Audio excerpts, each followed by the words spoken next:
નમસ્કાર, આપની સાથે હું સેજલ. રાજકોટની અંદર જે દુર્ઘટના બની છે, કમનસીબે કોઈ એવા શબ્દો નથી કે આપણે એને એ શબ્દોની અંદર વ્યક્ત કરી શકીએ. અને હું નથી માનતી કે કોઈ કવિ કે કોઈ સારામાં સારો લેખક પણ એને વ્યક્ત કરી શકે. આ જ વિષય પર આજે ચર્ચા કરવી છે. આપણી સાથે જોડાઈ ગયા છે રાજેશ ઠાકર સર. સર, જમાવટમાં આપનું સ્વાગત છે. રાજકોટની જે દુર્ઘટના બની છે સર, અને આજે 5 દિવસ થઈ ગયા આ ઘટનાને, હજુ પણ હોસ્પિટલની બહાર સ્વજનો છે એ પોતાના પરિજનનું મૃતદેહ લેવા માટે રાહ જોઈ રહ્યા છે. આ આખી ઘટના બની અને આ પહેલા પણ અનેક આવી ઘટનાઓ બની છે. મોરબી કાંડ હોય, વડોદરાનું હરણીકાંડ, બોટકાંડ હોય કે પછી કાંકરિયાનું હોય કે પહેલા પણ અનેક સુરતનું તક્ષશિલા હોય અને હવે આ રાજકોટની ઘટના. એવું નથી લાગી રહ્યું સર, ક્યાંક ને ક્યાંક જનતાનો અવાજ છે એ દબાઈ રહ્યો છે? બિલકુલ જનતાનો અવાજ દબાઈ રહ્યો છે. જનતાએ જે પ્રતિક્રિયા આપવી જોઈએ એમની સાથે જે પ્રકારે સરકારી લાપરવાહીના કારણે એમના સ્વજનો અને આપણે જે લોકો 27 કે 28 જે પણ આંકડો હોય એ ગુજરી ગયા છે, મારા પરિવારના નથી એટલે મારી સંવેદનાઓ જાગે ને એવું ના હોય. હું દરેક લોકોને કહું છું કે તમે કોઈ પણ વિચારધારામાં માનતા હોય, કોઈ પણ પક્ષને માનતા હોય, કોઈ પણ નેતા તમારો આઈડલ હોય, પણ આંખ બંધ કરીને ખાલી 1 સેકન્ડ માટે એવો વિચાર કરો કે આ જગ્યા ઉપર આપણા પરિવારમાંથી કોઈ ગયું હોત તો. જે લોકો પોતાની જિંદગી ગુમાવે છે, પોતાના સ્વજનો ગુમાવે છે, અને આ કાંડમાં તો પરિસ્થિતિ એવી છે સેજલબેન કે ઘરના 5 વ્યક્તિ ગુજરી ગયા હોય, એમાંની એકની લાશ આજે મળે છે, એકની ડીએનએ થઈને લાશ 2 દિવસ પછી મળે છે. તમે વિચાર કરો કે એક ઘરની અંદરથી દરરોજ 8 દિવસે નનામીઓ નીકળતી હોય, એમની માનસિક સ્થિતિ શું હશે? તો સરકારો જે છે એને ચૂંટતી વખતે તમે જે નાગરિક સુવિધાઓના નામે મત આપવાના હોય કે સરકારી વહીવટી તંત્ર એ પ્રમાણિક હોય, સુદૃઢ હોય, સરકારી અધિકારીઓ એવા હોય કે જેનું એક નિયંત્રણ એના આખા મહેકમ ઉપર હોય, અને તો આવી ઘટનાઓ ના ઘટે. પણ આપણે સુરતથી લઈને અત્યાર સુધી નાની મોટી બધી જ ઘટનાઓ જોઈએ તો દર વખતે આપણા સવાલો એના આપણા જે છે એ સંવેદનાઓ એની નેતાઓની શ્રદ્ધાંજલિ આપવાના શબ્દો પણ જે છે એના માત્ર મૃતકોની યાદી બદલાય, સ્થળ બદલાય, જવાબદારોના નામ બદલાય, એ સિવાય કશું જ બદલાતું નથી. અને આ કશું કેમ નથી બદલાતું એમાં તમારા સવાલનો જવાબ છે. જ્યાં સુધી તમારી સાથે મતની અવેજમાં મોત આપતા લોકોને તમારા મતનો ડર નથી લાગતો, કારણ કે કોઈ પણ શાસક હોય, આજે અહીંયા બીજેપીની સરકાર છે, કાલે ઉઠીને ક્યાંક બીજે થયું, દિલ્હીમાં પણ આવી ઘટના ઘટી જ છે. તો જ્યાં પણ જેનું રાજ્ય છે અને ત્યાં આગળ જો પ્રજાકીય જાનમાલની રક્ષા કરવાની અંદર સરકારી લાપરવાહી આપણે એટલા માટે દોષ દઈએ છીએ કે એની અંદર જે પણ કાનૂની પ્રક્રિયાઓને અનુસરવાની હોય એમાંની એક પણ કાનૂની પ્રક્રિયા જે તે ડિપાર્ટમેન્ટ અને ડિપાર્ટમેન્ટના વડાઓએ અનુસરી નથી, અને એના કારણે આટલો મોટો એક કાંડ બની ગયો છે. એક સાદું ઉદાહરણ આપું કે કોઈ બિચારો ગરીબ માણસ છે, એની રેંકડી કોઈ પણ એરિયાની ફૂટપાથ ઉપર ઊભી કરી દે તો તરત જ જે છે એ મ્યુનિસિપાલિટીનું એસ્ટેટ ડિપાર્ટમેન્ટ આવીને એનો ગલ્લો ભરીને લઈ જાય. 5,000 રૂપિયા દંડ પણ થાય ને ગલ્લો પણ એને પાછો ના મળે. ત્યાં તંત્રની બારીક નજર કેવી પહોંચે છે કે ભાઈ આ જે છે ગેરકાયદેસર રીતે અહીંયા ઉભા રહીને ધંધા કરી રહ્યા છે, જે રોજના 100 કે 200 રૂપિયા કમાતા હોય, કારણ કે એની પાસે સરકારના અધિકારીઓને આપવા માટે કશું હોતું નથી. એનો ધંધાની સાઈઝ બિચારાની એટલી છે કે સાંજ પડે એ સાંજનું વાળું કરી શકે એટલું કમાઈને જાય તો એ ભગવાનનો પાડ માનતો હોય. એટલે સરકાર જે છે એ ગરીબ મધ્યમ વર્ગના લોકો માટેના કાયદા જુદા, એમના માટેના નિયમો જુદા, અને જે લોકોની પહોંચ છે, જેમની વગ છે, જેમની પાસે પૈસો છે, એવા લોકો માટે કાયદા જુદા. એનો મતલબ એ થયો કે તંત્ર લાચાર છે. આજે ત્યાંના ધારાસભ્ય હસતા હસતા એમ કહેતા હોય કે અમે શું કરી શકીએ, તો એ ચહેરો જે છે સરકારનો ચહેરો છે, એ કોઈ એક વ્યક્તિનો ચહેરો નથી. અને એના ચહેરા ઉપર જે સંવેદના તો ઠીક છે, પણ એ જે હાસ્ય છે એ હાસ્ય એનું જ છે કે પ્રજા આ બધા કાંડ થશે, થોડા દાડા સોશિયલ મીડિયાની અંદર ઓબાળો મચશે, આપણે આપણા ગળા જે છે ઘસી નાખીશું, આપણું જે છે 1-2% હિમોગ્લોબિન બાળી નાખીશું, પછી પાછી પરિસ્થિતિ એની એ જ રહેવાની છે. અને મોરબીની ઘટના એનું સૌથી તાજું ઉદાહરણ છે કે જ્યાં આગળ લોકોના અંતિમ જે સંસ્કાર હોય એ પણ પૂરા નહોતા થયા. એટલે જે વિધિ પૂરી થવી જોઈએ મૃત્યુ પછીની, એના જે દિવસો હોય એ દિવસો પણ પૂરા નહોતા થયા. ત્યાં મતદાન થયું અને એની અંદર પાછલા વિજય કરતા બહુ મોટો વિજય લઈ અને ત્યાં આગળ ભારતીય જનતા પાર્ટી જીતી. તો આપણે સવાલ કોને કરવાનો? સવાલ સરકારને તો કરીએ જ છે, પણ સરકારો જાગતી નથી, તંત્ર જાગતું નથી. તંત્રએ જે કરવું જોઈએ એ ઘટનાની ભૂલની અંદરથી શીખી અને બીજી ઘટના ના બને એના માટે જે પ્રયત્નો કરવા જોઈએ એ નથી કરતી. થોડા દિવસ લીપાપોતી થશે, આમથી આમ બદલીઓ થશે. બદલી થવી એટલે હું એવું સમજુ છું કે અધિકારીને ગુનો કરવાની જગ્યા કાં તો ભ્રષ્ટાચાર કરવાનું સ્થળ બદલાય. એને રાજકોટથી બીજે મૂકશો તો એ ત્યાં જ કરશે, કારણ કે એની પ્રકૃતિ એ છે, એની પ્રવૃત્તિ એ છે. અને એની પ્રકૃતિ ને પ્રવૃત્તિ ઉપર જે શાસકો બેઠા છે એમનો કોઈ ભય નથી. હું વારંવાર કહું છું કે જો રાજ્યનો ગૃહમંત્રી ઈચ્છે તો મંદિરથી બહારથી એક ચપ્પલ પણ ચોરી ના થાય, પણ ઈચ્છા શક્તિ હોવી જોઈએ. એ ઈચ્છા શક્તિનો ક્યાંક ને ક્યાંક અભાવ દેખાય છે, અને અભાવ એટલા માટે દેખાય છે કે જે સવાલો ઉભા થાય છે એ હંગામી ઉભા થાય છે. એના જવાબો કાયમી આપણને મળતા જ નથી. આપણે આના આ જ સવાલો, આની આ જ જે સ્ક્રિપ્ટ છે એ તમે દરેક ઘટના પછી તમે જોઈ લેજો. કોઈ આજે તમે મારો ઇન્ટરવ્યુ કર્યો, કોઈ બીજી ચેનલ હશે, બીજાએ કીધું હશે, લગભગ આ જ શબ્દો મારા હશે. એટલે વ્યથાઓ જે છે એ એની એ છે, પણ એ વ્યથાનો જે ઉકેલ આવવો જોઈએ, એ વેદનાની, એ પીડાની, જયારે એમ કહેતા હોય કે સરકાર જે છે એ તો માય બાપ છે, એવું ઘણા લોકો કહેતા હોય છે. હું સમજુ છું કે સરકાર માય બાપ નથી. જે દિવસે માય બાપ સરકાર છે ભાવ જનતાની અંદર જાગી જાય છે ત્યારે ક્યાંક ને ક્યાંક જનતાની સાથે આ થાય છે.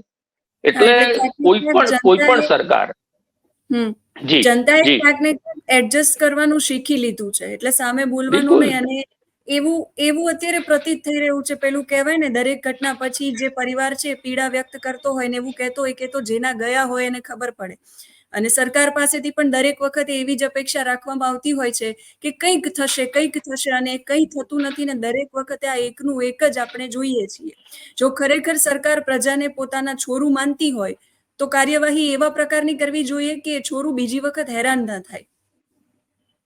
બિલકુલ. સામેના ઘરમાં આગ લાગી છે અને તમે 2 ડોલ પાણી લઈ અને આગ બુઝાવવાની કોશિશ નથી કરતા તો એ આગ તમારા ઘર સુધી આવવાની છે.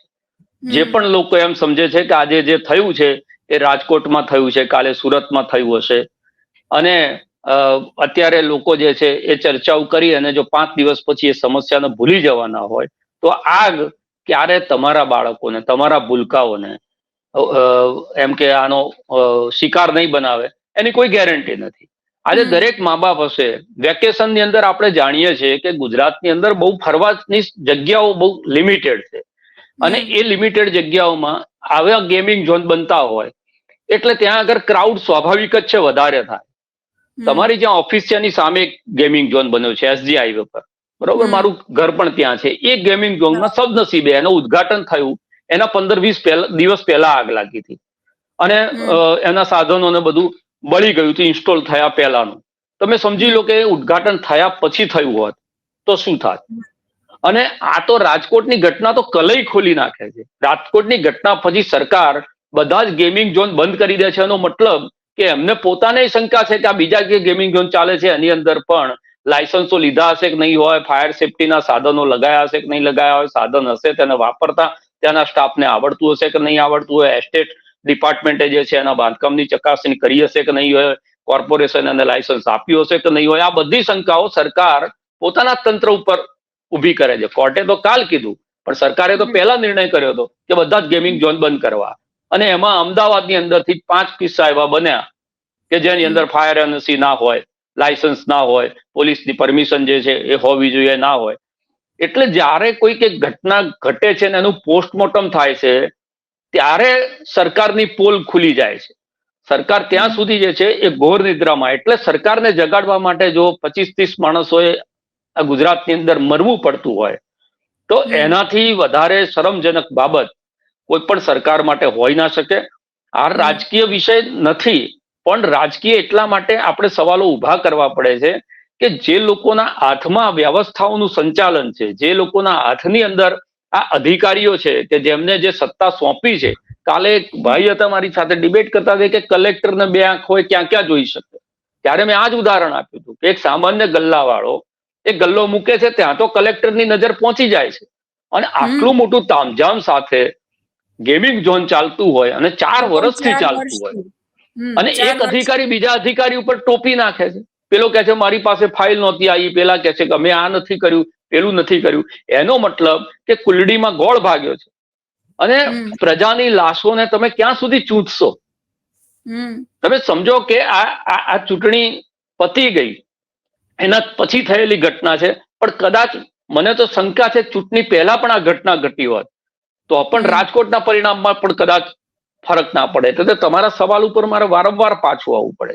જ્યાં સુધી જનતાનું જમીર નથી જાગતું, જનતા જે ઘટના ઘટી રહી છે એ કાલ ઉઠીને મારી સાથે પણ ઘટી શકે, આની રીતે ના વિચારે. જ્યાં સુધી મૂળ જે મુદ્દાઓ છે, તમારો જીવવાનો અધિકાર એ સૌથી મોટામાં મોટો અધિકાર છે, એને છીનવવાનો તમને જિંદગી નથી આપી શકવાની. આજે 27 લાખ લોકો છે, 27 લોકો મરી ગયા છે, એમને કોકને 2 લાખ ને 4 લાખ રૂપિયા તમે આપી અને એની કિંમત આંકી શકશો, પણ એમના જીવન તમે પાછા આપી શકવાના નથી, આપી શકવાના. તો એ જિંદગીને છીનવી લેવાનો અધિકાર તમને કેવી રીતે હોય?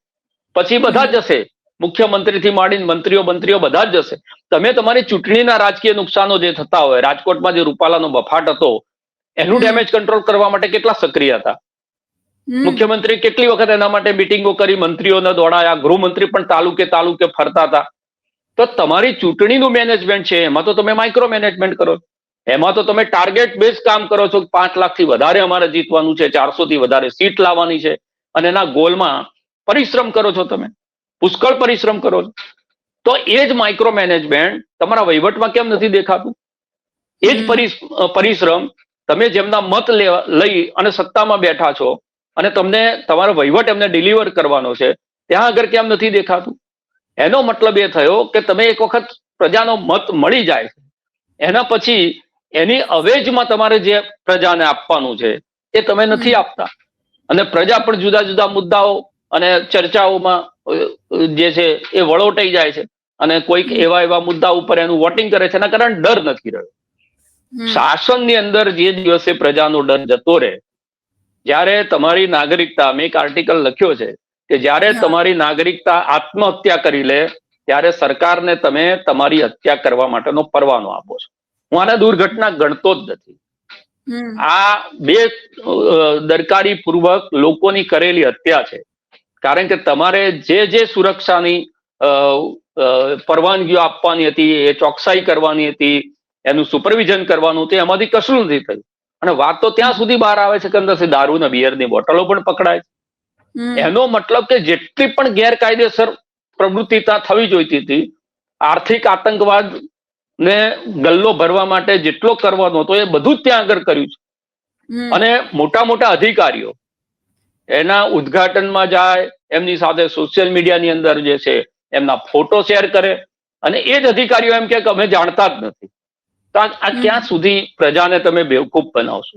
સૌથી મોટો પ્રશ્ન તો એ જ છે ને. તમે જે સ્થળ ઉપર જાઓ છો એ સ્થળમાં આજે કોઈક જગ્યાએ આપણે મીડિયાના માણસ તરીકે ફરવા જ ગયા છે, આપણે એ વખતે નથી, આપણા પ્રોફેશનની સાથે નથી, ફરવા જ ગયા છે, પણ ત્યાં કોઈક એક વસ્તુ જોઈએ છે તો આપણી અંદરનો જે પત્રકાર છે જાગી જાય છે, તરત આપણે ત્યાં સવાલો પૂછવાની કોશિશ કરીએ, માહિતી મેળવવાની કોશિશ કરીએ, અને એવું લાગે કે આ વાત છે સરકાર સુધી પહોંચાડવા જેવી છે, પ્રજા સુધી પહોંચાડવા જેવી છે, તો એ આપણે કોઈક બીજા કામે ગયા હોય તોય પણ આપણી ભૂમિકા ક્યાંક ને ક્યાંક એમાં અદા કરતા હોઈએ છીએ. તો તમે સરકારી અધિકારી તરીકે તમે જ્યાં છો, જ્યારે તમારા પરિવાર સાથે નીકળતા હોય, ગાડીની અંદરથી પોલીસ કમિશનર એમ જોવે છે કે શટલ રિક્ષાની અંદર કે સ્કૂલની ગાડીઓની અંદર છોકરાઓને ઘેટા બકરાની જેમ ભરીને લઈ જવાય છે. આ બધા અકસ્માતો પણ તમે જુઓ. પણ હવે શું કહેવાનું? આપણે હાઈકોર્ટના કહેવા પછી આપણે ડીજે બંધ નથી કરાવી શકતા મારી બેન, આપણે હેલ્મેટ નથી પહેરાવી શકતા. હાઈકોર્ટ વારંવાર ટકો કર્યો છે પછી પણ. આ તો બહુ સામાન્ય વસ્તુ છે ને. આ પણ આપણે નથી કરી શકતા. તમને કોણ રોકે છે? તમારી પાસે આટલી બધી સત્તાઓ છે, તમને રોકે છે કોણ?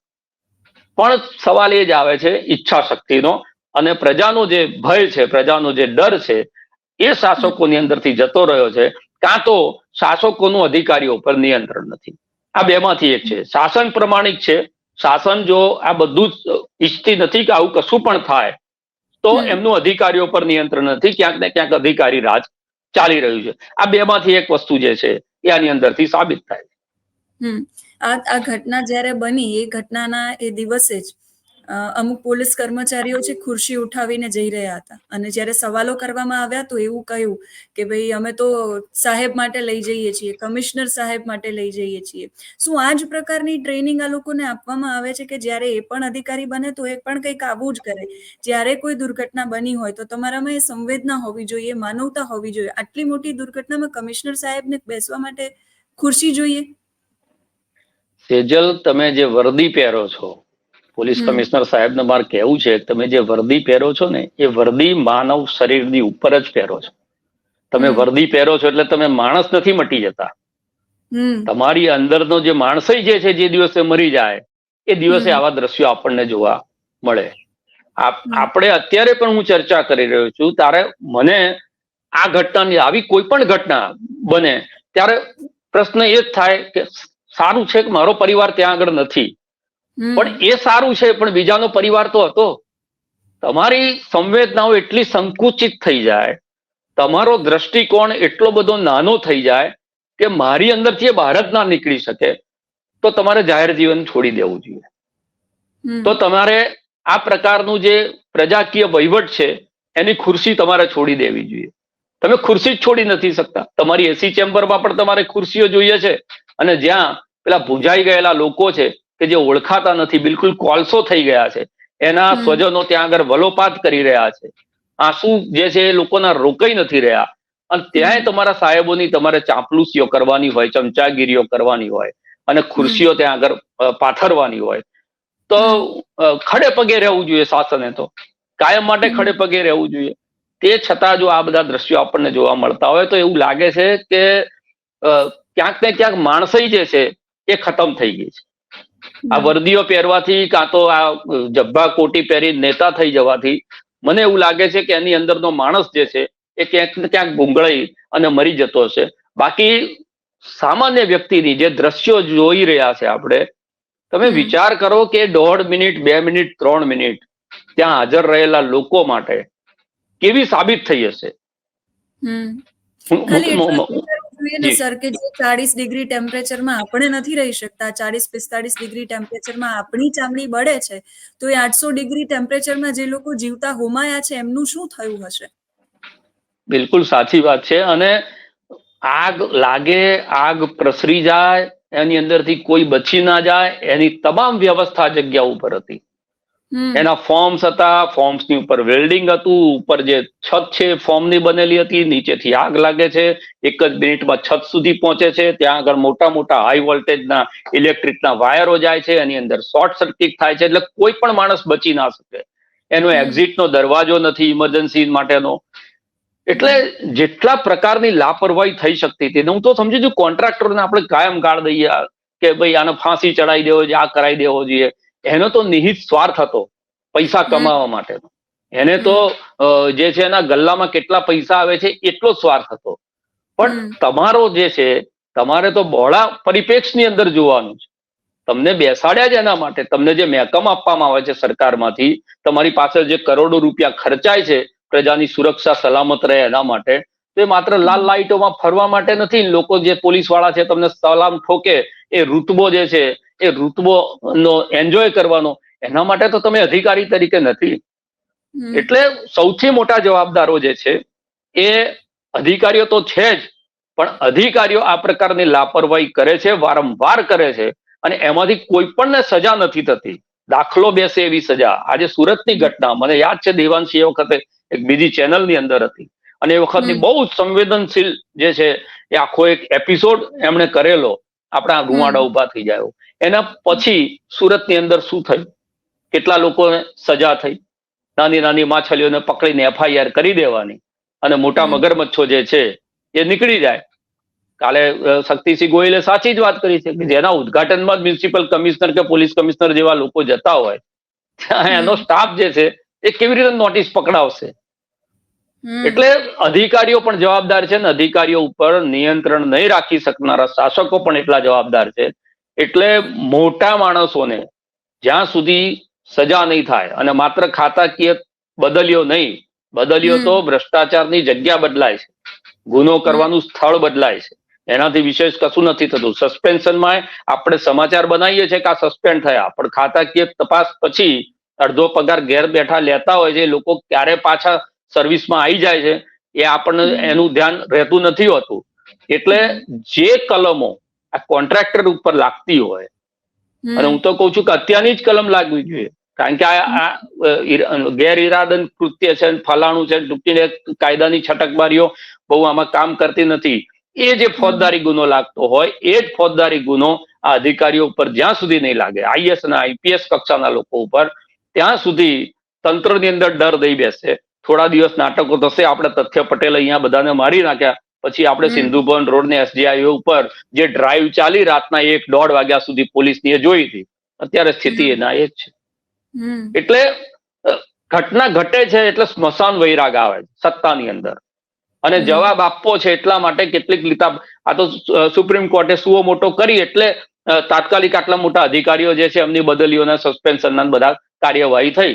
નહીતર કદાચ જે છે આપણ ના થયું હોત તો અમે તપાસ કરી રહ્યા છે, રિપોર્ટ આવશે પછી અમે જોઈશું ને એમ કરતા કરતા ખબર છે કે લોકોની સ્મરણ શક્તિ જે છે એ બહુ નાની છે.